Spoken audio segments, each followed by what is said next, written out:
एक बिजली के खंभे पर एक कागज चिपका देखकर मैं करीब चला गया। उस पर लिखी तहरीर पढ़ने लगा। लिखा था, बराह करम जरूर पढ़ें, इस रास्ते पर मेरा कल 50 रुपए का नोट खो गया है, मुझे ठीक से दिखाई नहीं देता, जिसे भी मिले बराह करम पहुंचा दे, नवाजिश होगी। नीचे एड्रेस लिखा हुआ था। ये पढ़ने के बाद मुझे बहुत हैरत हुई कि 50 का नोट किसके लिए इतना जरूरी है, तो उस पता पर जाने का इरादा किया और उस गली में उस मकान के दरवाजे पर आवाज लगाई। एक ज़ईफा लाठी टेकती हुई बाहर आई। पूछने पर मालूम हुआ कि बड़ी भी अकेली रहती हैं और कम दिखाई देता है। मैंने कहा, माँ जी आपका 50 रुपए का नोट मुझे मिला है, उसे देने आया हूँ। यह सुनकर बुढ़िया रोने लगी।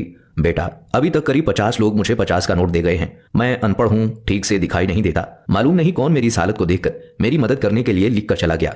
बहुत इसरार करने पर माई ने पैसे तो रख लिए, लेकिन एक दरखास्त की कि बेटा वो मैंने नहीं लिखा, किसी ने मेरी मदद की खातिर लिख दिया है, जाते हुए उसे फाड़ कर फेंक देना।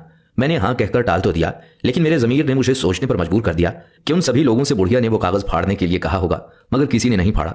जिंदगी में हम कितने सही हैं और कितने गलत, ये सिर्फ दो ही जानते हैं, एक अल्लाह, दूसरा हमारा ज़मीर। मेरा दिल उस शख्स के बारे में सोचने पर मजबूर हो गया कि वो शख्स कितना मुखलिस होगा जिसने बुढ़िया की मदद का ये तरीका तलाश किया। ज़रूरतमंदों की मदद के लिए कई तरीके हैं। मैंने उस शख्स को दिल से दुआएं दी कि किसी की मदद करने के कितने तरीके हैं, सिर्फ मदद करने की नीयत होनी चाहिए। रास्ता और रहनुमाई अल्लाह पाक की तरफ से हो जाती है। ख़वातीनो हज़रात, अगर आप रूह की हकीकी लज्जत को महसूस करना चाहते हैं और इस दुनिया में रहते हुए भी जन्नत की नेमतों का मजा चखना चाहते हैं, तो अपने इर्द गिर्द महरूम बच्चों और अजियत ज़दा रूहों को तलाश करके उनकी किसी भी तरीके से मदद कीजिए। जब आप ज़मीन वालों पर रहम करना शुरू कर देंगे तो आसमान वाला भी आपके लिए अपनी रहमत के दरवाजे खोल देगा। हदीस नबी सल्लल्लाहु अलैहि वसल्लम है कि एक मुसलमान दूसरे मुसलमान का भाई है, वो ना उस पर जुल्म करता है और ना उसे बेयारो मददगार छोड़ता है। जो शख्स अपने किसी मुसलमान भाई की हाजत रवाई करता है, अल्लाह ताला उसकी हाजत रवाई फरमाता है, और जो शख्स किसी मुसलमान की सदरपोशी करता है, अल्लाह ताला क़यामत के दिन उसकी सदरपोशी फरमाएगा।